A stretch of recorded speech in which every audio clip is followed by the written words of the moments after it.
The worst possible thing you can do with your world building is create a world that doesn't support your larger goals. So today, we're going to talk about how to start world building from scratch in a way that'll support the goals of whatever world building project you are designing.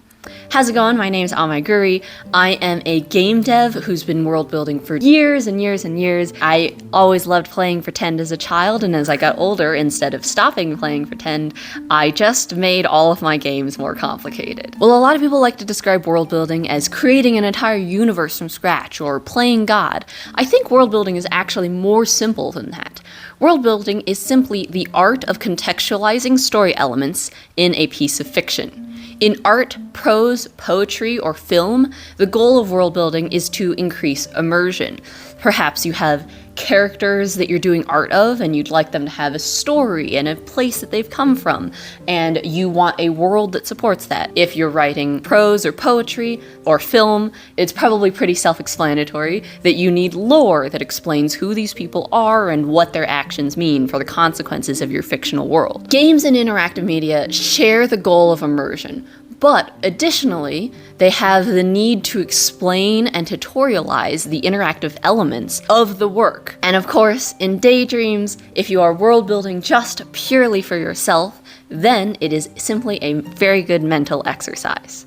In my experience, after people have been world building for a while, they find they need some sort of way to share their ideas with other people, or even just record it for themselves for later. But because world building is a little bit more of an abstract supporting art, it can be a little difficult to determine how to do that. So the most obvious way is to create works of fiction about the world, whether that's writing stories, or making games, or making art. These are probably the most obvious ways to support your world building work and present it to other people. But also, you can create world guides, which are either in-universe textbooks written by the people in the universe, or a textbook, in quotes, written by people in our world, explaining how the world actually works.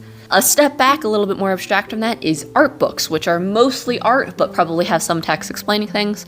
However, there are no rules. You can literally make whatever you want. You could just make a collection of newspaper snippets and journals and letters and diary entries. You could create a journal for one particular character who goes through the world. You could create something as formal as a diagram explaining all the fashion, and maps dictating all the geography, and character turnarounds for each character. But you can also go as informal as just typing all of the information from your world into a Discord server, or making YouTube videos about it in which you ramble on about whatever you've got going on in your head. There are no rules, so when you're trying to figure out how you want to represent your work and manifest it, if you will, think about what does your world actually need to support? Are you role-playing with friends? In that case, a Discord server, or perhaps a wiki-style organizational service would be the best. Are you writing a story? Maybe all you need then is a notebook. Is the goal to create more compelling art? You might need something as formal as turnarounds, but you might just want to use a sketchbook. How you represent your work largely comes down to what you need it to do. That was a lot of options. Where do you start? As I might have hinted at,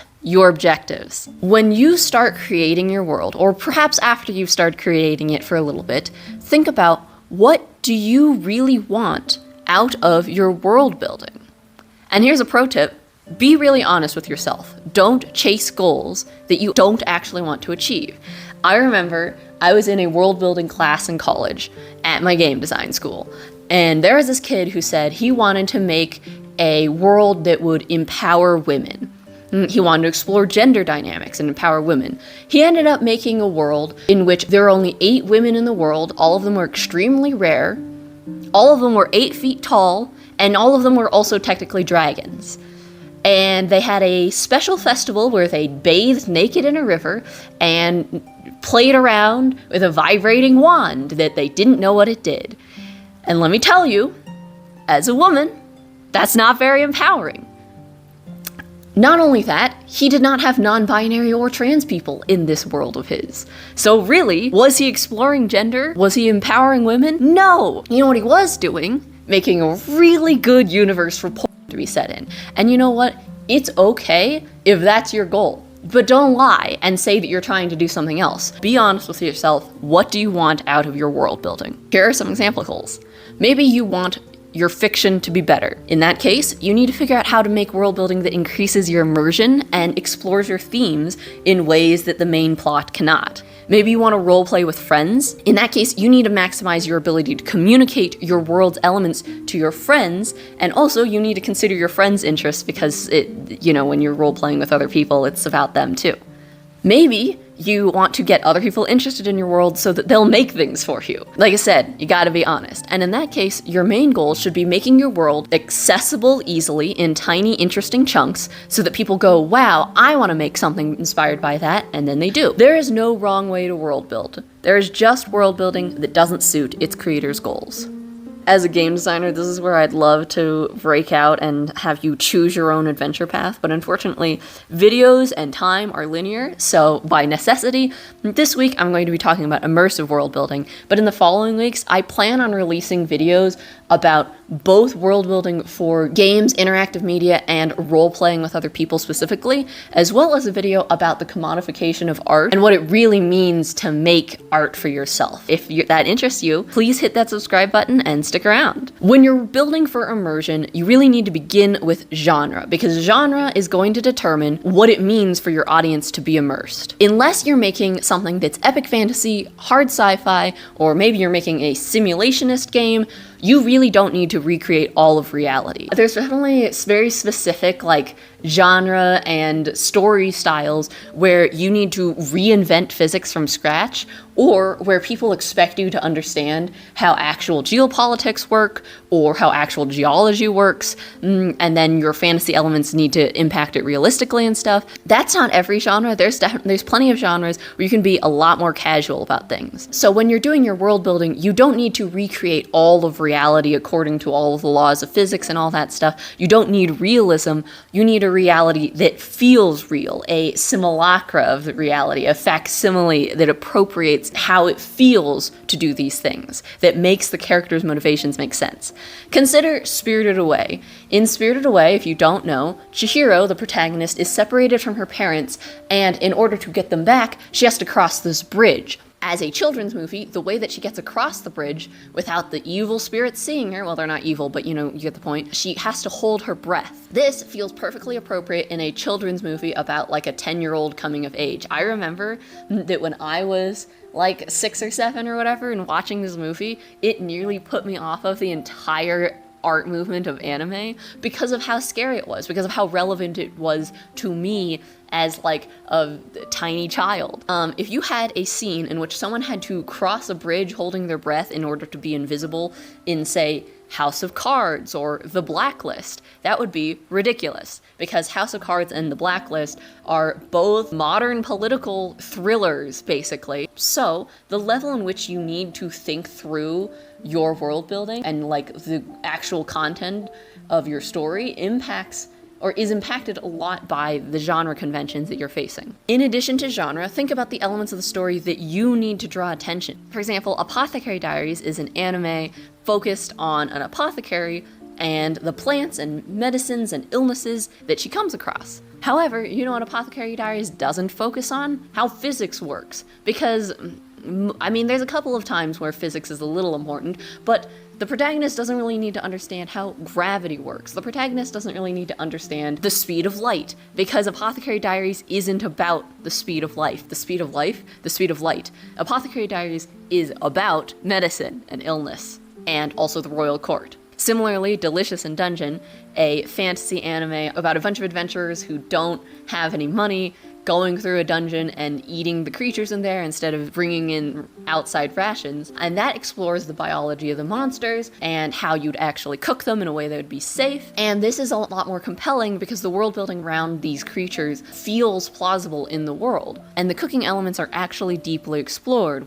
Now, while I haven't read the manga, Delicious in Dungeon, or Dungeon Meshi's focus isn't so much on, for example, the geopolitics. It takes a back seat to monsters and eating them and stuff because that's the focus. However, because of the depth that they explore the food and monsters and their biology, the less explored geopolitics actually feels bigger and feels more correct, because you kind of assume it must be because of how much detail the food and monster biology is rendered in. And of course, to look at the classic Lord of the Rings, spends a lot of time talking about trees and how nice they are. One of the reasons that this is important is because one of the core themes of the story is about how industrialization is a little bit bad, actually, and how nature is good. And I'm highly simplifying things here, but like, that's one of the reasons they take so much time to appreciate the trees. So with your story, think about what elements need to pull focus and make sure that those ones are really developed well. The rest can afford to sit on a back burner. And while it's important to try to make all of your world feel cohesive, it isn't necessary to render out every single detail of everything except for the stuff that you need to pull the focus. In order to accurately render a certain element of a fictional world, you need to research. Why do you need to research? Because it creates depth. Look at the difference between early drawings of Riev and my later drawings of Riev. What did I research during this time? It's very simple. I researched what black people actually look like and how they actually want to be represented. So at the start, he did not have black hair. He had much paler skin. He did not have a very black face shape.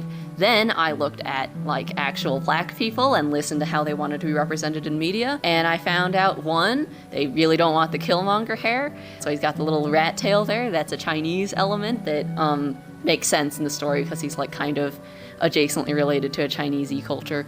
But also, look at his nose shape. While still well within my style of noses, is way closer to what most black people's noses look like. I know I'm highly generalizing here, but like, this is a white person over here on the left, and obviously on the right, that's a black person. But also when you're drawing, it's very important to look at real life for perspective. Like, what does this thing actually look like moved around in 3D space, and how do I render that in a 2D plane?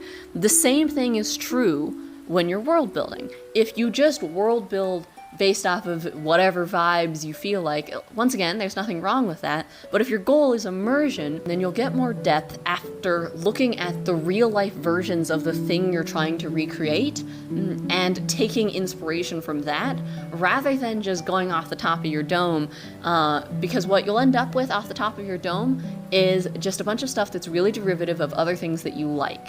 And while that's fine, it won't necessarily resonate with a broader audience as much as something that's more personal and more well-researched and more unique to you. Now, obviously, researching is a pretty big topic that I probably can't get into. I'll actually leave some links below to videos that I think tackle how to do research better than what I can do. But one of your core things that you're going to have to learn if you're doing research is how to have media literacy. A really basic way to start: always ask, what is the author actually saying? Why is the author telling me this? And why should I trust this source? If you ask these questions whenever you're reading anything, this will help contextualize it in your broader researching journey. When I'm researching, I like to figure out the basics from some sort of informational aggregator.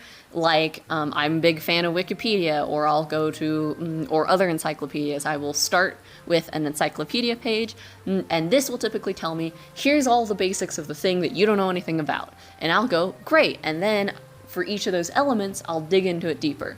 You can see sort of my process of doing this in my How to Make Cultures video from way back, where I started doing research into Chinese culture because I actually didn't know that much about it, despite being Chinese American myself. Another good path to take is to find the inspirations of other people in the genre that you're writing and see if you'll be inspired by them too. For example, Tolkien was inspired by Beowulf and the Welsh language and his love of trees and walks, so perhaps you could go read Beowulf and learn some Welsh and take some walks around trees, and then you can take that primary experience and incorporate it into your own work. Or for example, Studio Ghibli.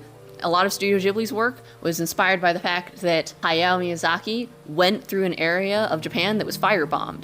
He also loved the Japanese countryside, and also he really loves the perspective that children have in the world and that sort of more simple and earnest perspective that they have, and that seeps into all of his work. That being said, I'm not saying go get firebombed. Please do not misconstrue what I'm saying here. And lastly, here's some quickfire tips. Search things Hollywood gets wrong about topic you're researching and see what the experts hate.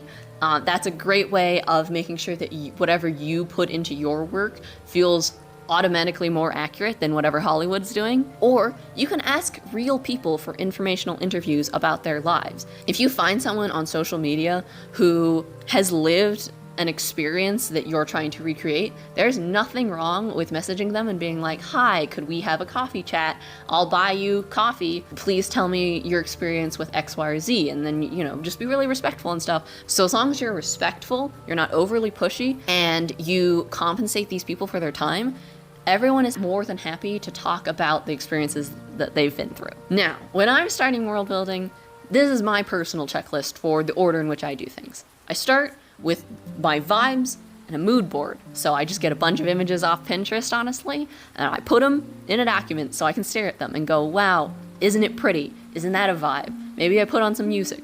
Then I make a map to place the vibes. Now I like to use some sort of randomizer, and then I will go onto Artifaction's video on how to make realistic climates, and then just apply them to my randomized map.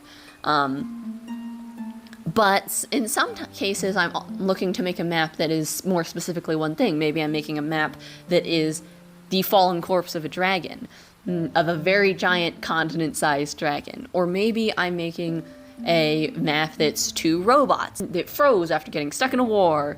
Regardless, though, I still try to realistically place the climates on it, but I am not a person who super cares about what my map looks like. I care more about the people on it, so that's why I kind of automate this part to be more or less realistic-ish, like plausibly believable, but I don't worry about the specific too much. Then I will choose a big thematic question, or rather a big thematic question will have popped out to me probably, depending on what my big feelings are lately. All of my work is extremely personal to me. For example, with Yssaia, the big question is, what does it mean to be a hero in a modern age? And how do you overcome grief and past trauma?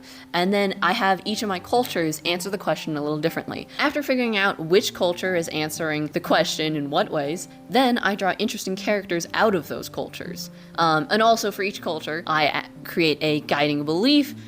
I create their range and population. I'll have language and naming conventions for them, system of government, environment, architecture, general aesthetics, economy and trades, and figure out how they tell their own story, their little local history. But that's just how I start. You should start with whatever interests you and what is going to drive you to actually finish the project, because world building is an art, and there's no reason to do it in any particular order, as long as the order is suiting your specific goals. The only reason you'd really need to do it in one order or another is if you are working with other people and they need information that you have. But now that's a project management question and less of a world building question, isn't it? Once you have a broad picture of everything that you want to do, then it's time to drill down into more specific little details and stuff, all of the things that make world building feel really fun and come alive, the frosting on the cake. My favorite parts are figuring out, what do the characters eat? What do the characters wear? How does geography impact resource availability? How does resource availability impact the socio-political climate? What is the relationship between language and power? Can you tell that I write political dramas? And lastly, and most importantly, are the demons hot? That's what everyone needs to know. So some of these immersive elements in Yssaia, I created music theory for every culture with the help of my music man, Eric. I constructed languages for all my cultures because as much as I love languages as naming conventions, I also like being able to create phrases and prayers and songs in my language. An ecologist to help me design all the creatures in Yssaia. I have, of course, actually tasted the food across Yssaia by making as close as I possibly can to the food in real life.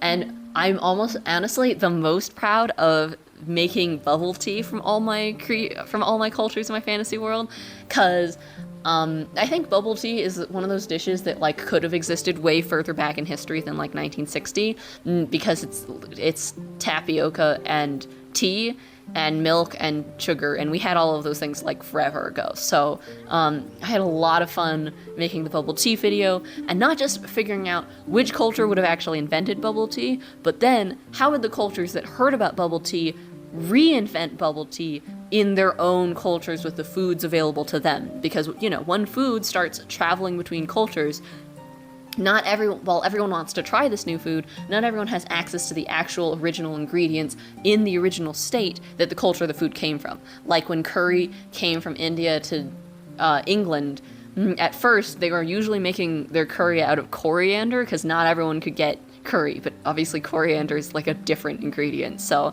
I love that sort of thing.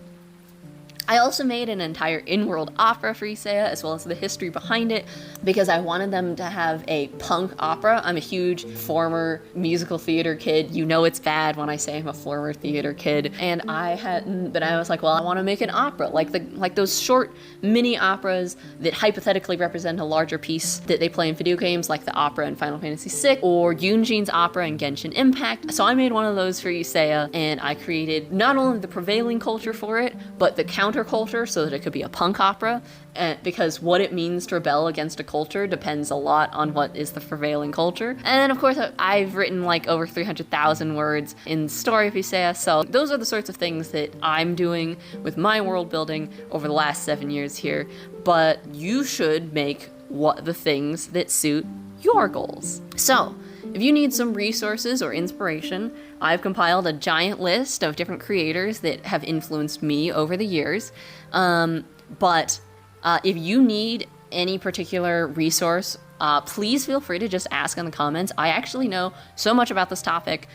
I was literally hired on my last contract gig to make conlangs and to do the world building for the project I was on, so, I consider myself kind of an expert on this, so if you need help, just ask. But this is otherwise kind of a good list of things that inspired me. And now, you can come back next week for world building in games, and the week after that for world building in society, and maybe I'll throw in another video where I talk about what I've been world building for the last 7 years here, and yeah. And here is my final message to you. Get off YouTube, go build your world.